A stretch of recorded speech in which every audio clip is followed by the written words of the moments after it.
Dulu mari kita lanjutkan pembicaraan kita mengenai ibadah Rahman. Kemarin kita sampai pada ayat ke-67 mengenai kategori orang yang berinfak, di mana kategori yang berinfak itu adalah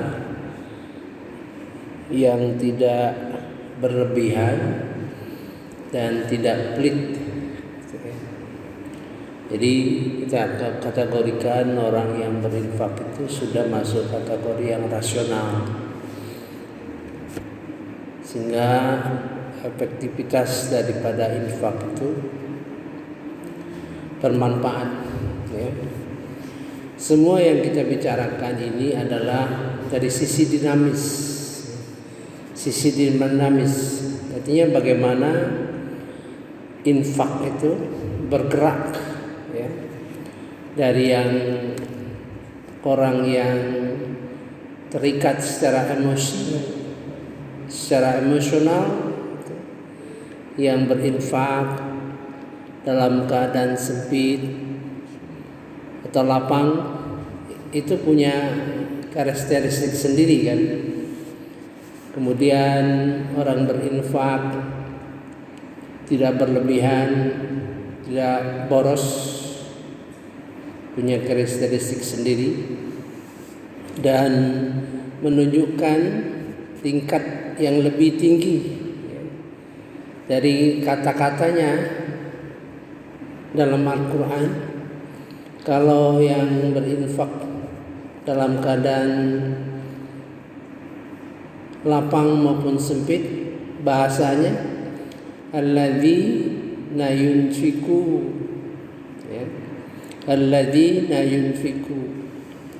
Tapi kalau orang yang dalam keadaan tidak boros, tidak kikir, walladzina idza anfaqu. Ini pakai fiil madi. Kalau tadi pakai fiil mudhari'. Fiil madi ini past tense, ya. Jadi orang berinfak dengan kepastian, dengan keyakinan, tapi dari sisi Allah juga menghendaki sesuatu yang bersyarat.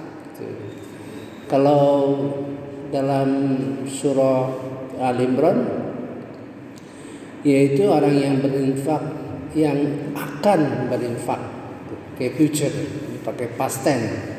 Kalau past tense itu artinya sesuatu yang pasti, yang kekeh gitu. Seolah-olah itu dah ketentuannya gitu. Yaitu orang yang, nah ini dari sisi dinamis ya. Kalau kita bicara seperti ini itu dinamis ya. Kalau statiknya saya dapat masukan dari keponakan saya, yaitu Al-Hafiz ya. Dia hafal Quran, Dr. Kiai Haji Naziri Al-Fansuri SHMA. Dia beri masukan kepada saya, dikirim, membalas WA saya. Ini Bang, mudah-mudahan bermanfaat. Saya lihat merupakan rincian daripada infak ya.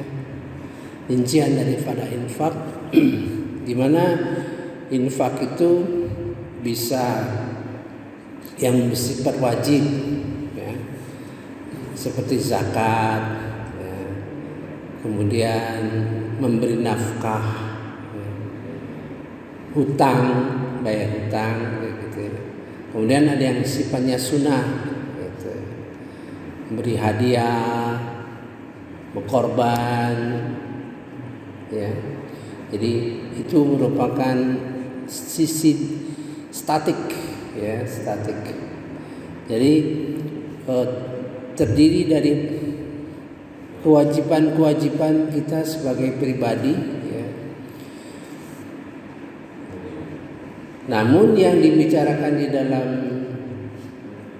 Ibadur Rahman ini melampaui, artinya kemampuan dia sudah melampaui kewajiban-kewajiban yang wajib. Ini berarti sunat, tapi punya kategori. Saya kira terima kasih atas masukan seperti paling tidak mengingatkan saya supaya bicara hal-hal yang statik juga, ya, statik juga. Cuman ada perbedaan dalam skemanya itu sodakoh di atas. Kalau pendapat saya sodakoh di bawah. Yang paling tinggi itu infak, karena itulah pilar ketakwaan. Pilar ketakwaan itu berada di infak. Ada yang bersifat immateri, yang tidak bersifat materi, ya, itu yang ditonjolkan di dalam surah Al-Baqarah ayat 219. Madza yunfikun al-kul al-afwa. Katakan segala kelebihan, itu yang immaterial, ya. Bisa lebih waktu, lebih tenaga, lebih pemikiran, lebih kemampuan kita memimpin, ya. Kemampuan kita punya networking yang baik. Networking juga berpengaruh pada suatu kegiatan, ya. Jadi segala potensi umat Islam untuk didorong ke arah aktivitas infak. Pada subuh ini saya pengen lagi meningkatkan infak itu di dalam ranah khalifah, seperti yang dibaca di dalam surah Al-An'am tadi subuh tadi yang dibaca oleh imam. Itu merupakan ayat penting di dalam surah Al-An'am. Itu yang mengakibatkan ayat itu mengakibatkan timbulnya bangunan tatanan masyarakat, ya. Itu timbulnya bangunan tatanan masyarakat, ya. Mari kita baca, kita lihat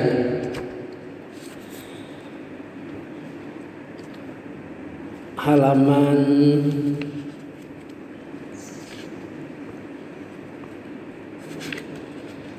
150, ya. A'udzubillahi minasyaitonirrajim. Bismillahirrahmanirrahim. Dan dialah yang menjadikan kamu sebagai khalifah-khalifah di bumi, dan dia mengangkat derajat sebagian kamu di atas yang lain untuk mengujimu atas karunia yang diberikan kepadamu. Sesungguhnya Tuhanmu sangat cepat memberi hukuman dan sungguh dia Maha Pengampun dan Maha Penyayang. Jadi ini yang merupakan ayat yang membentuk tataran masyarakat. Karena masyarakat itu terbentuk, ada yang kaya, ada yang miskin, kan? Ada yang pandai, ada yang sedang-sedang saja, ada yang perlu belajar, gitu.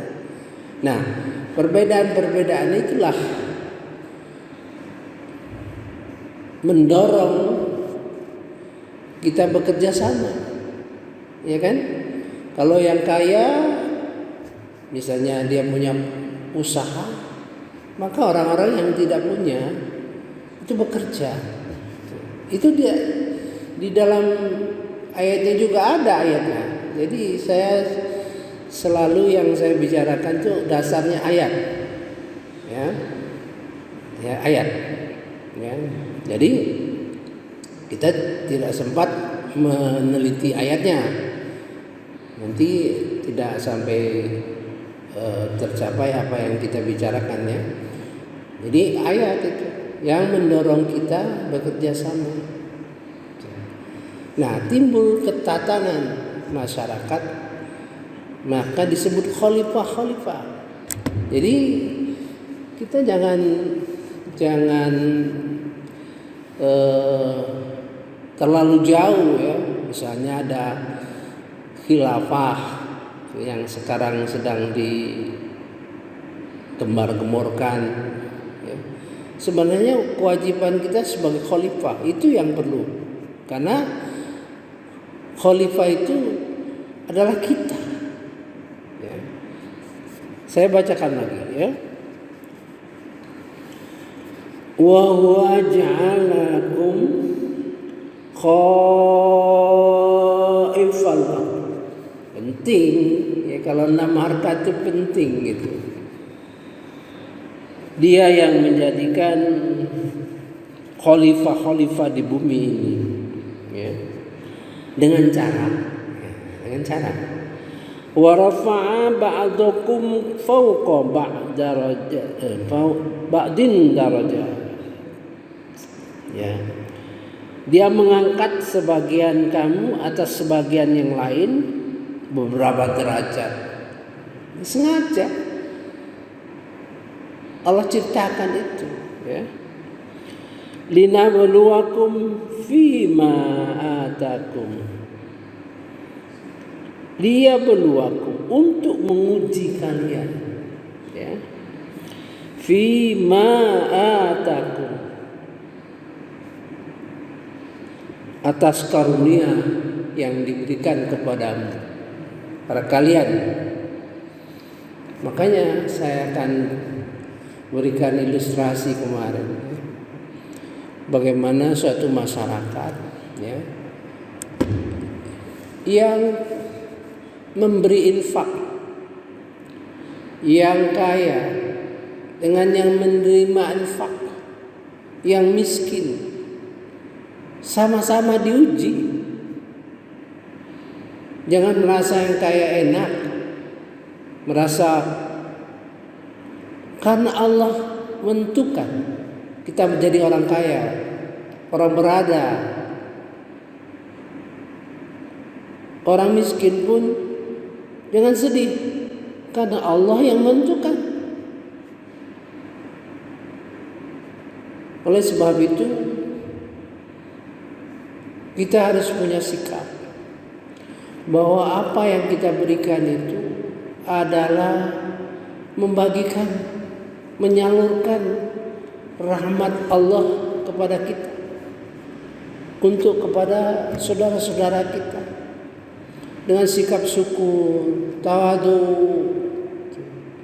Yang menerima pun ridho, ikhlas, dikondisikan seperti itu.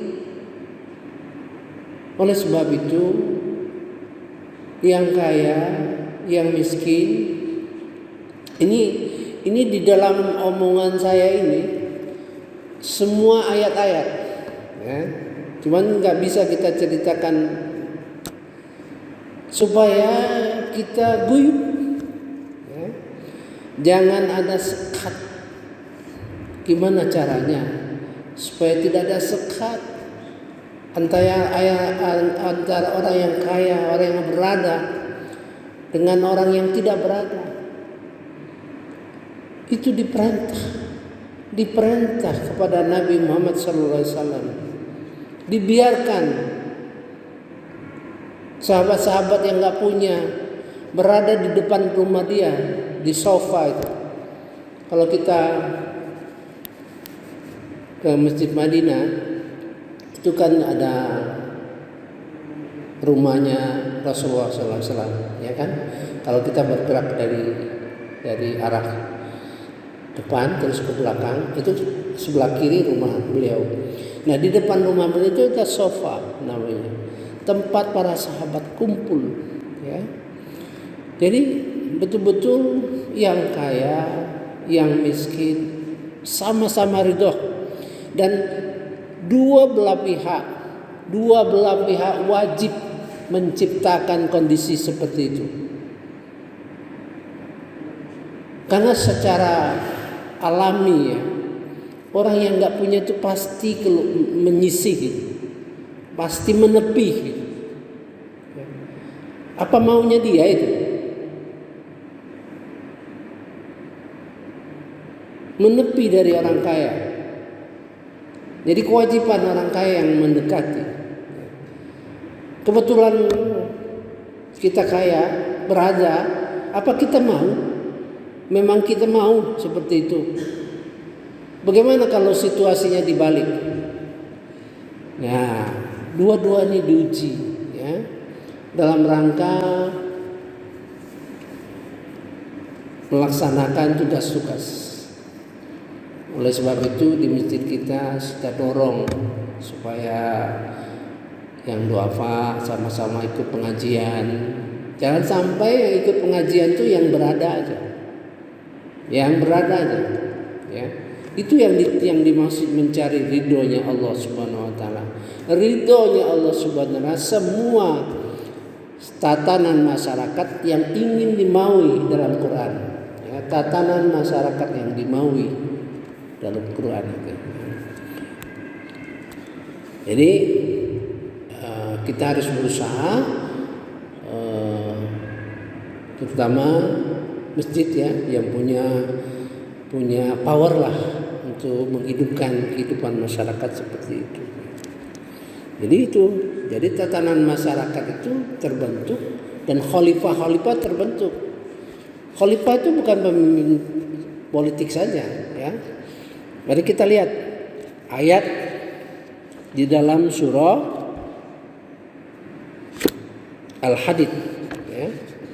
Dari surah Al-Hadid ini khalifah yang terbentuk dari harta, ya, karena dia mampu dan harta itu banyak sekali. Katakan dia seseorang bisa membangun pabrik, ya, mengerjakan beberapa orang karyawan, itu dia sebagai khalifah, ya, mempunyai potensi sebagai khalifah, ya.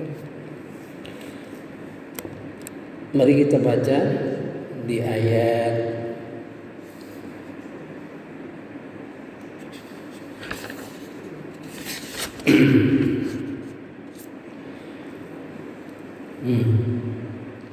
ayat 7. Ayat 7.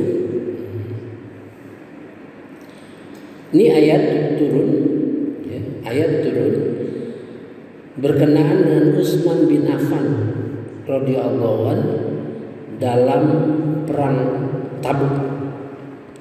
Tentu karena situasinya perang, ya tentu perang.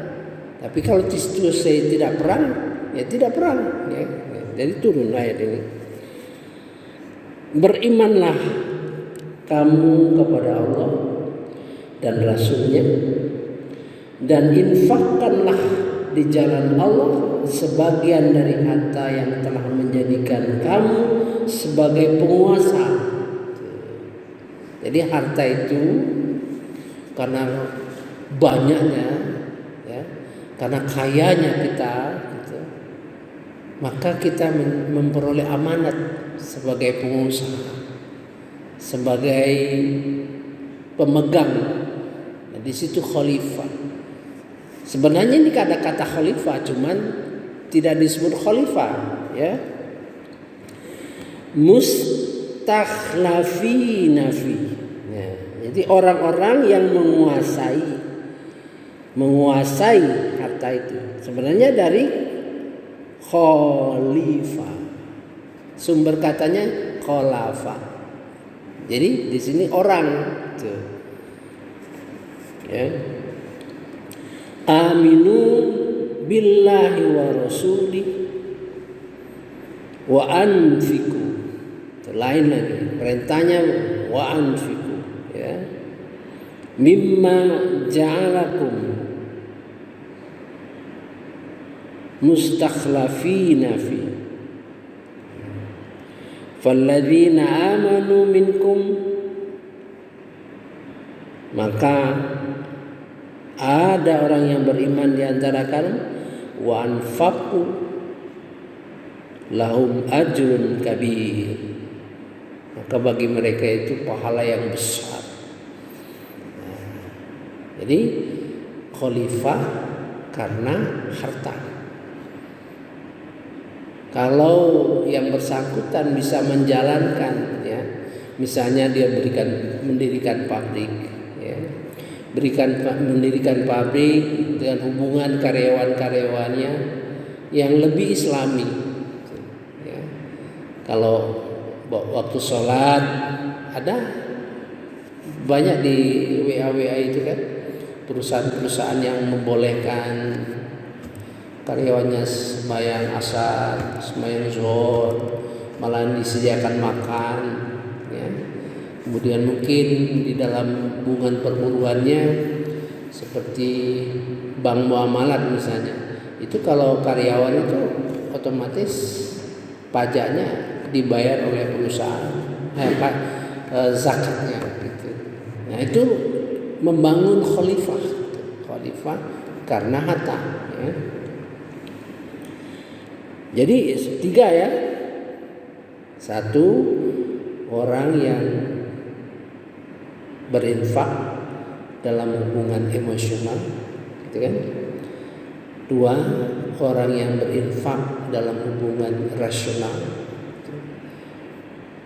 3, orang yang berinfak dalam hubungan khalifah. Jadi kalau unsur khalifah masuk di sana, berarti ada unsur kepemimpinan. Begitu juga orang yang berinfak dalam hubungan rasional, kalau dia mau mengolahnya, uang yang ada dia itu, sehingga terjadi hubungan mekanisme yang islami di antara masyarakat, dia sudah menjadi khalifah. Setidak-tidaknya menjalankan fungsi khalifah, ya. Begitu juga orang yang dalam hubungan emosional, ya, karena terikat, ya. Jadi berinfak itu mengajarkan kita bertahap-tahap, ya. Ada satu resep yang diberikan oleh Rasulullah SAW bahwa berinfak itu sebaiknya rutin, sedikit-sedikit rutin, ya. Sebenarnya Allah itu suka dengan suatu ibadah yang dikerjakan ajak, ya, rutin, continue, terus meningkat, kecil-kecil, ya. Misalnya 10.000, lama-lama 15.000, 20.000, terus menerus, ya. Dan ini susah dipengaruhi iblis, susah itu. Kalau orang yang rutin itu dipengaruhi iblis itu susah. Yang sifatnya rutin itu sudah jadi watak kepribadian dia, sehingga setan itu nggak bisa mendekat, ya, nggak bisa mendekat gitu, ya. Itu resep Rasulullah SAW supaya ajak. Nah, kalau lama-lama kita mulai mau bersentuhan sama orang, gitu, memberikan hadiah, memberikan infak, ya, memberikan zakat dan sebagainya itu, ya, membantu. Banyak sekali yang disampaikan oleh anak-anak Kiai Haji Naziri, itu banyak sekali rincian-rinciannya gitu, ya. Tapi karena kita bicara soal dinamis, ya, hal-hal yang dinamis, maka yang statis itu biasanya terkaburkan, ya. Nanti kalau kita bicara yang statik, maka dia akan jelas rinciannya. Tapi yang dinamik itu perlu, ya, sebab segala ibadah di dalam Islam itu sifatnya dinamis, semuanya dinamis, tidak ada yang statis. Yang tujuan akhirnya yang tujuan akhirnya itu adalah memperbaiki akhlak, muncul akhlak. Setiap ibadah dinamis bergeraknya seperti infak. Kita belajar infak itu dari fadilahnya, dengan hadiah 700 kali kan gitu kan. Kalau memberi itu untuk orang miskin baiknya rahasia ya.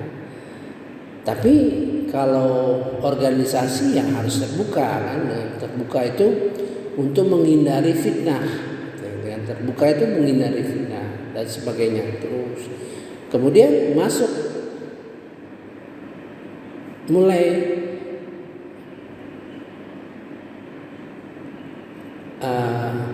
ukuran ya. Kamu tidak akan sempurna gitu apabila kamu belum memberikan sesuatu yang kamu cintai, gitu kan? Sehingga apa-apa yang kamu berikan itu jangan sampai membuat orang nggak suka. Kamu sendiri nggak suka, apalagi orang lain gitu. Itu etikanya gitu, ya. Setelah itu masuk tujuan. Sebenarnya apa sih berinfak itu? Tujuan awalnya yaitu mencari ridho Allah dan memantapkan jiwa kita, memantapkan komitmen kita, ya. Memantapkan dan menunjukkan bahwa kita orang Islam. Nah, itu dua. Udah mantap itu mulai masuk, ya. Yang memberikan infak itu baik situasi sulit maupun situasi lapang, itu masuk itu, ya. Terus masuk ibadah rahman. Orang yang berinfak tidak berlebihan, tidak kikir. Kita kadang-kadang hanya membaca ayat itu. Sebenarnya seluruh ayat-ayat Quran itu mengandung penjelasan ilmu sebenarnya, ya. Di ayat surah Al-A'raf ayat 52. Jadi ilmu seluruhnya itu berisi ilmu. Jadi kalau kita hanya membaca, tidak berlebihan, tidak pelit, begitu saja, tidak masuk, tidak terbongkar ilmunya gitu. Jadi ilmunya apa itu? Artinya orang ini berpikir rasional, ya. Tiap aktivitas infak dia lakukan itu rasional, gitu, ya. Yang saya contohkan itu, dia ingin rinciannya, bagaimana dilaksanakan, kemudian dia tahu mengestimasi dananya itu, terus dia putuskan perlu lebih banyak misalnya, gitu. Itu terlalu besar. Itu tidak sederhana itu. Untuk mencapai ke situ itu tidak sederhana. Maka itu ibadah rahman itu pilihan. Kalau kita misalnya tidak mampu, tidak ada banyak duit, tidak banyak harta, ya nggak mungkin masuk ke yang nomor 4. Mungkin kita berhati baik, orang yang lembut, ya. Mungkin sholat malam gitu. Tapi kalau kita mungkin harus kerja keras, menghidupi keluarga, ya, misalnya sampai tua kita masih harus bekerja, ya nggak mungkin lah, ya, bisa sholat malam yang sampai 11 rakaat dengan panjang-panjang ayatnya, bisa menghabiskan waktu 1 jam, nggak mungkin, ya kan? Terpaksa kita ganti dengan, jadi Allah itu sebetulnya memberikan kewajiban itu sesuai dengan keadaan kita, ya. Kalau kita misalnya sakit mah gitu, berkepanjangan sakit mah, nggak mungkin kita puasa, ya, tentu terhalang gitu, ya. Terus masuk tatanan orang yang mampu mengatur masyarakat dengan uangnya, ya, mengatur masyarakat dengan uangnya, maka dia menjadi khalifah. Khalifah, semua itu khalifah, tapi kecil-kecilan, ada yang skalanya besar. Kita tentu bicara yang skala besar, ya. Semuanya khalifah, kita ini khalifah semua, termasuk yang nggak punya juga khalifah, ya. Saya kira cukup ya. Jadi jelas kita berinfak, bergerak supaya kita gerakkan diri kita, gitu kan. Ya. Kalau mungkin di DKM itu punya kesempatan yang besar sekali gitu untuk menggerakkan infak gitu.